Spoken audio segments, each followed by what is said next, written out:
Muy buenas tardes con todos. En esta oportunidad vamos a seguir dictando las sesiones que hemos venido eh, hablando acerca de los principios básicos para empezar el análisis estructural. Y en esta oportunidad vamos a interpretar juntos lo que es el SUX. Anteriormente habíamos dado una introducción al tema de la norma sismo resistente 030.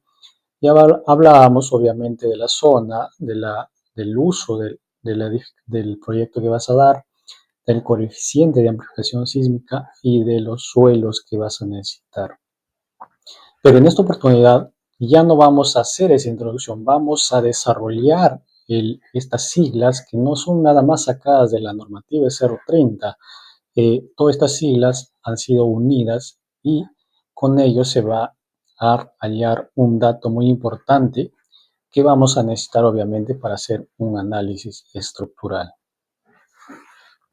Para ello, les invitamos a seguirnos en nuestras redes sociales y vamos a seguir interpretando las normativas y llegando al análisis estructural adecuado que necesitamos saber para seguir los pasos y los principios que vamos a seguir dentro de un análisis estructural.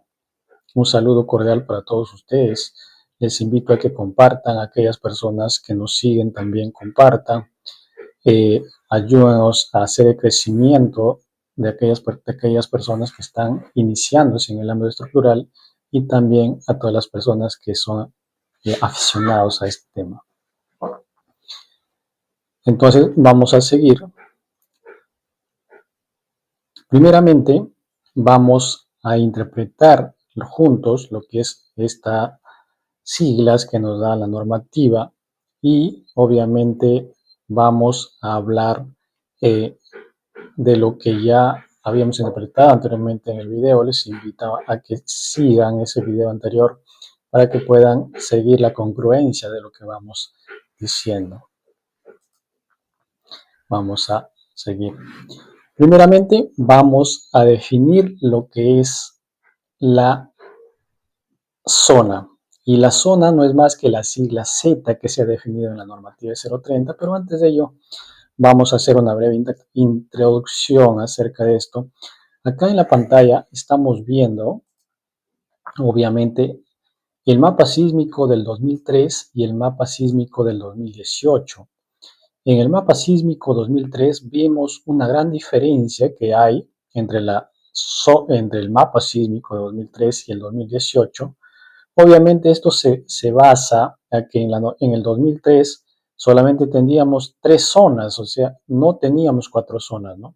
Y abarcaba de que la zona 1 no existía en el mapa. Pero si nosotros vamos a la zona del 2018, al mapa sísmico 2018, vemos que ya encontramos la zona 1. Pero ¿cuál es la diferencia para hacer un análisis estructural? Por parte de mi persona siempre he recomendado que estos análisis se hagan con la mayor alta de la zona de alta sismicidad. ¿A qué me refiero? Que tú siempre debes diseñar con la zona 4, ni así tu proyecto esté en la zona 3, en la zona 2 o en la zona 1, aunque la normativa para cada zona te da parámetros, te da facilidades. De repente para la zona 2 pues no te pide que diseñes igual que la zona 4, pero nunca se sabe lo que realmente puede suceder en la zona 1. Por eso es que es bueno analizar con la zona 4 tanto para las demás zonas, ¿no? Como obviamente en el 2003 se ha venido haciendo mayormente en las 3 zonas. Y de acuerdo a ello, pues uno nunca sabe lo que puede suceder de repente en la zona 1, ya que estos datos que tenemos de las zonas son datos probabilísticos, son datos probables. Es decir, nadie puede saber con certeza si de repente en la zona 2 mañana o pasado puede haber un sismo de gran magnitud. O sea, por eso es que se recomienda por parte de mi persona diseñar o analizar obviamente con la zona 4 para todas las zonas. Pero nosotros también encontramos el mapa de las ordenadas espectrales, que también podemos tomar estos datos para hacer un análisis estructural, la cual nos muestra porcentajes de acuerdo a donde nos ubicamos, de acuerdo al departamento donde estamos ubicados. También podemos analizar por esa forma o tomar simplemente las zonas que nos da la normativa, porque la norma sismo resistente también nos da, ¿no? Nos da estos datos y nos indica, pues obviamente, tú lo buscas en la normativa 030 y puedes encontrar tu zona. Para este caso, yo he elegido la zona 4, una zona de alta sismicidad, y con este dato ya tenemos, obviamente el factor de zona es lo más fácil que tú puedes definir, simplemente basándote al mapa, ¿no? Al mapa que está mostrando de la normativa. Obviamente ya tengo la zona definida y para ello vamos a seguir entonces con la siguiente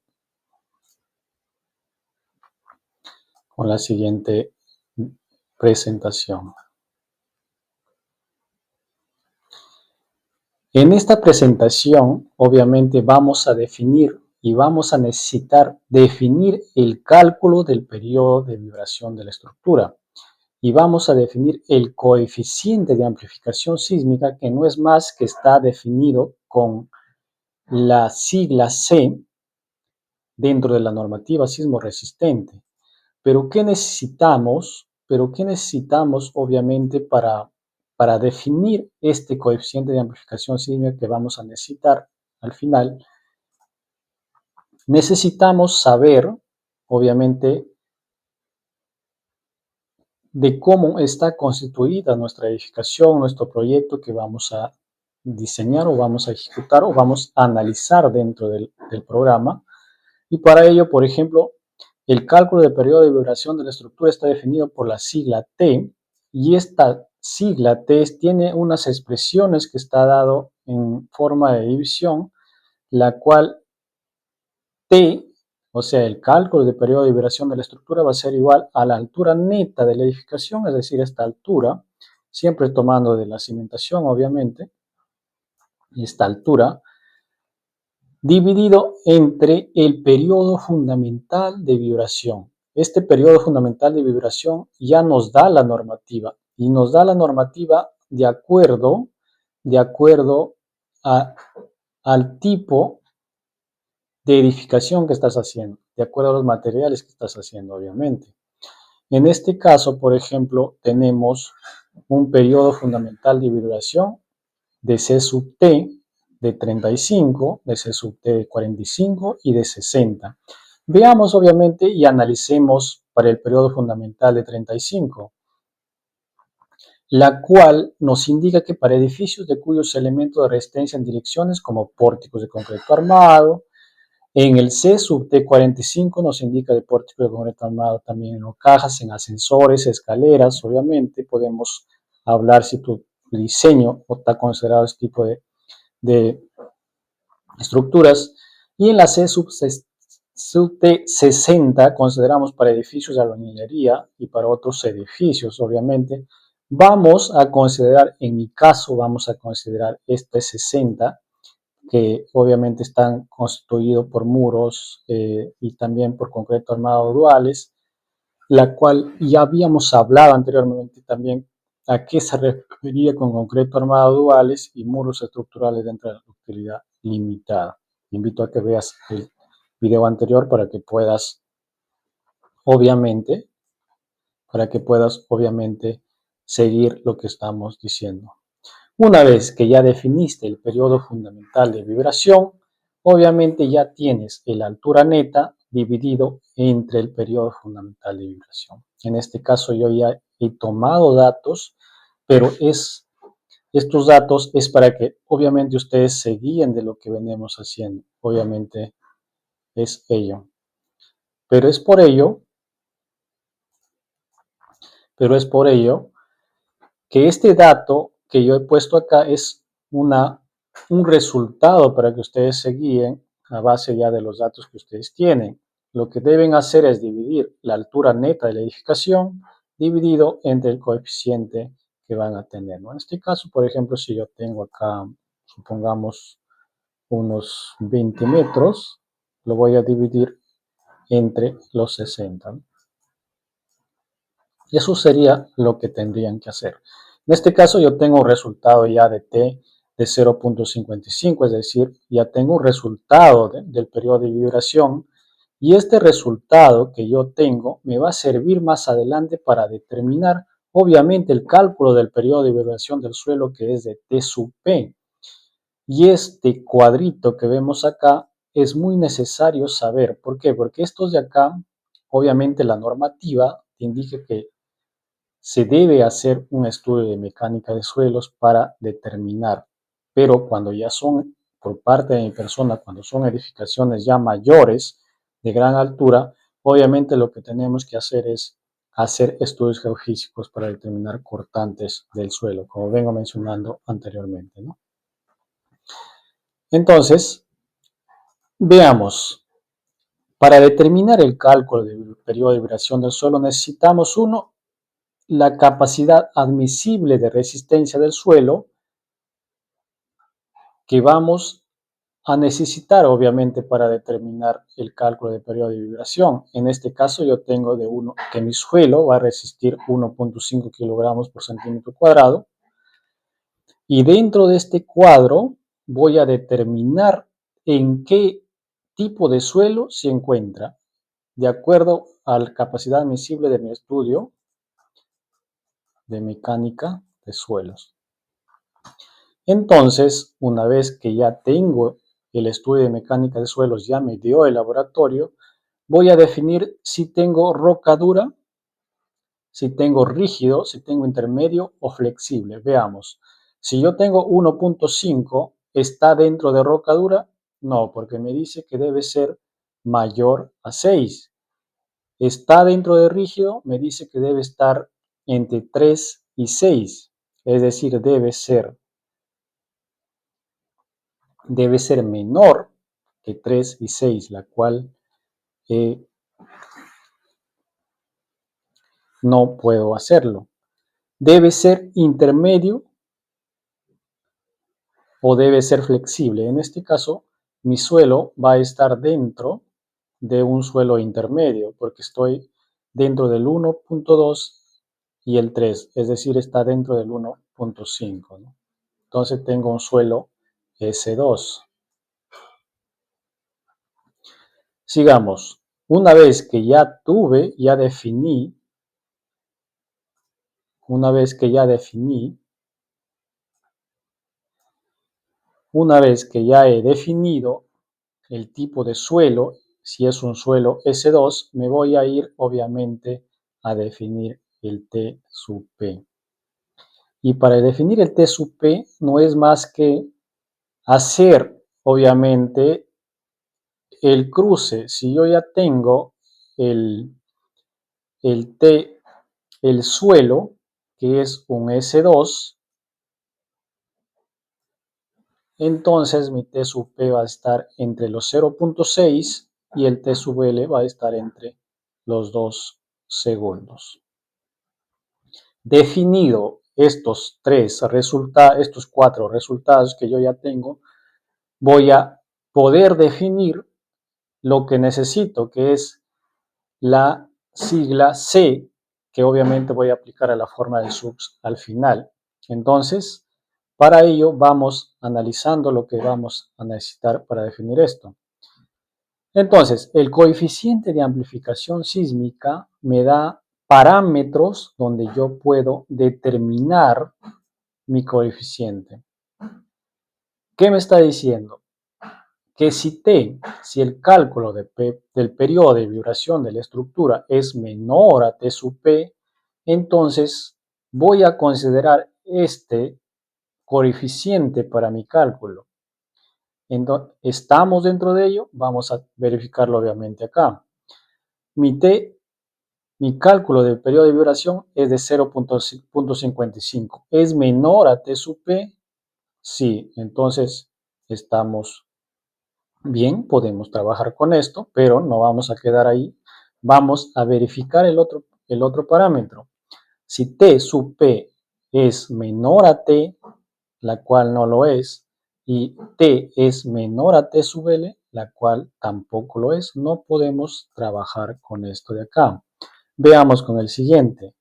Si T es mayor a T sub L, tampoco está cumpliendo, no podemos trabajar con esta parte. Entonces, vamos a trabajar con el coeficiente de amplificación sísmica de 2.5. Digamos que el resultado correcto es esto de acá, ¿no? Entonces, ya definí mi coeficiente de amplificación sísmica para aplicar a mi fórmula. A ver, vamos a seguir entonces. Borramos todo esto y sigamos interpretando lo que nos dice la normativa. Una vez que ya encontramos el coeficiente de amplificación sísmica, vamos por el siguiente.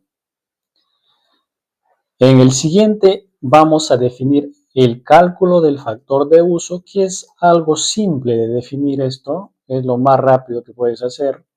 La normativa ya nos da los factores de uso. En este caso tenemos esencial, que es un tipo A, importante un tipo B, y común, que es un C. Veamos, yo he pegado acá en la presentación la normativa.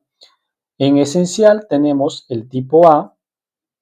Obviamente que acá dentro de estos te invito a que lo leas para que puedas tener más claro las cosas. Tenemos en el tipo A, tenemos el A1 en establecimientos de salud privados, según la normativa del Ministerio de Salud, en edificaciones esenciales debería también establecimientos de salud, todas aquellas edificaciones que pueden servir de refugios. Entonces tenemos puertos, aeropuertos, locales, municipios centrales dentro de lo esencial. Y en el tipo B, veamos que tenemos edificaciones donde se reúne gran cantidad de personas, como cines, teatros, liceos. Entonces, las edificaciones mayores a 20 y 25 pisos, obviamente se reúnen gran cantidad de personas. Y yo voy a considerar en este caso que mi cálculo de factor de uso es de 1.3, la cual estoy tomando de acá. Definido el factor de uso, ahora vamos a definir la siguiente expresión. Y para ello vamos a la otra diapositiva. Dentro de esto nos falta definir también el factor de suelo.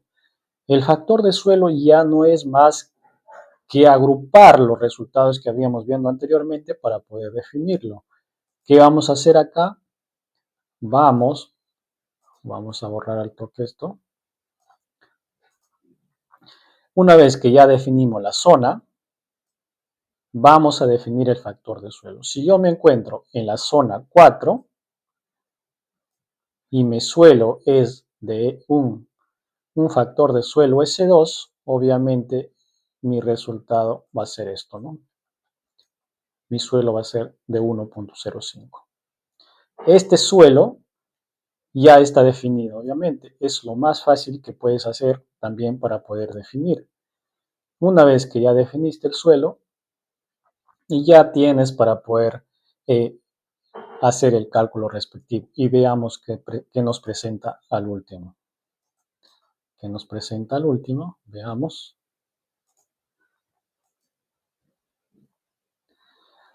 Una vez que ya tuvimos los datos correspondientes, ahora vamos a definir por qué hemos necesitado hacer eso. Pero antes de eso, la normativa también nos da una sigla R dentro de esta expresión, la cual también tenemos que buscar el dato.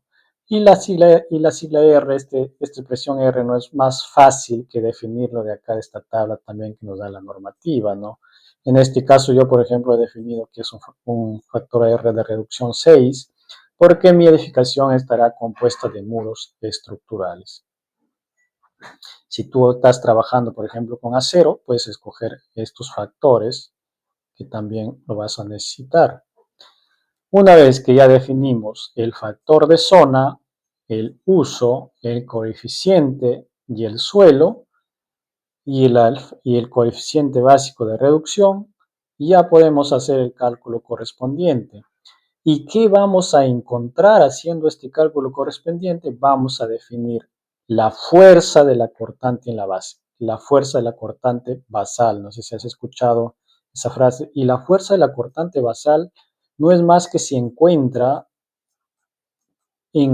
al lado de la base de la edificación, donde mayormente se concentran las fuerzas aplicadas a través de un sismo, que puede fallar más rápido, que es en la base, es decir, en la base de sobre la cimentación.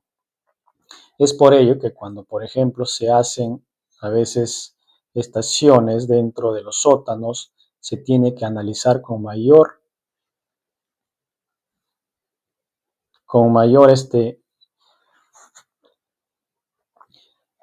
se tiene que analizar con mucho cuidado para que puedas llegar al resultado correcto, porque acá obviamente que ya estás teniendo mayor altura y mayor profundidad, ¿no? Entonces, para determinar esta fuerza de la cortante basal, necesitamos tener estos datos. Y una vez que ya has encontrado estos datos, vas a determinar, en este caso mi determinación es de 0.255 la fuerza cortante en la base.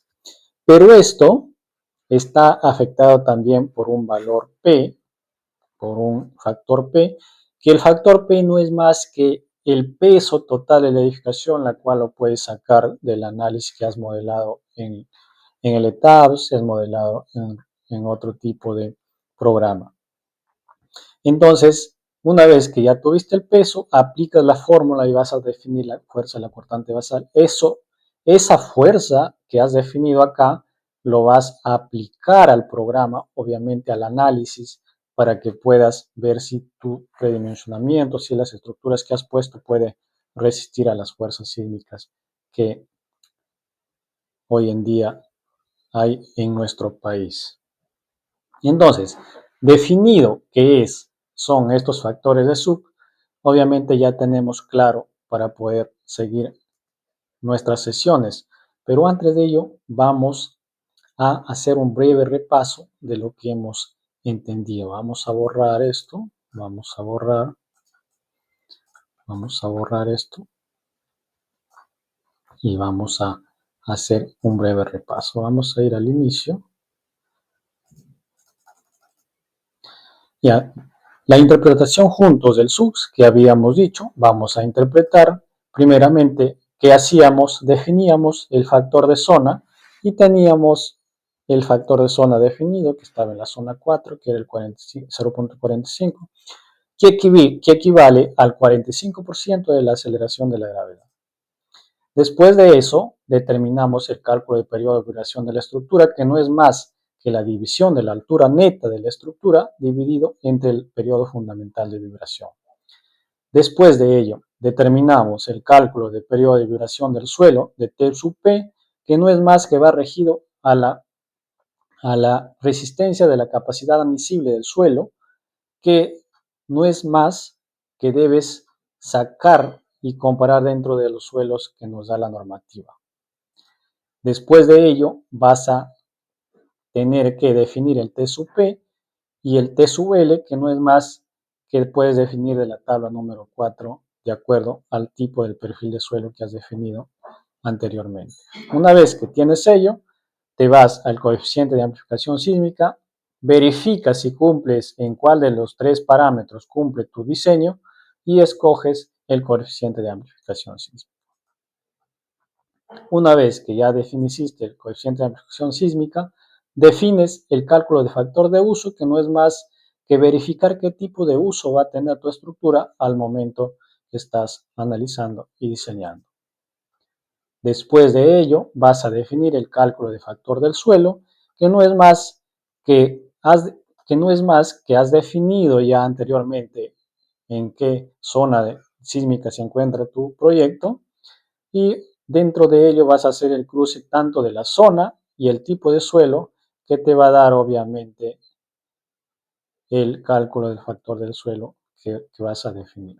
En este caso nos dio 1.05, que está entre el suelo 2 y la zona 4.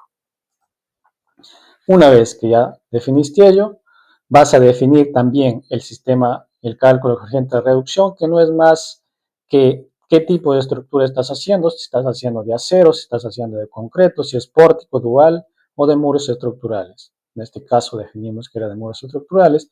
Reemplazamos obviamente nuestros factores en las fórmulas y vamos a encontrar que la fuerza de la cortante basal en la base que vas a aplicar al análisis en el momento que vas a diseñar en cualquier programa que vas a necesitar. Y más adelante, obviamente, vamos a modelar, vamos a ingresar todos estos datos, la cual ya vas a manejar y vas a seguir aprendiendo acerca del análisis. Pero a esta sesión nos vamos a quedar acá. Ya define, practica y pon de tu parte para poder seguir aprendiendo lo que es los principios básicos del análisis estructural, la cual te va a servir de mucho también para que puedas hacer un análisis correcto, obviamente, y por qué poner esos datos al modelo, al análisis que estás realizando, ya sea en Letals, en Robot, en cualquier programa que estés analizando. Un saludo cordial para todos. No se olviden de seguirnos en nuestras redes sociales. Compartan, comenten y cualquier sugerencia que tengan respecto a los temas también nos pueden sugerir. Nos vemos en un próximo video.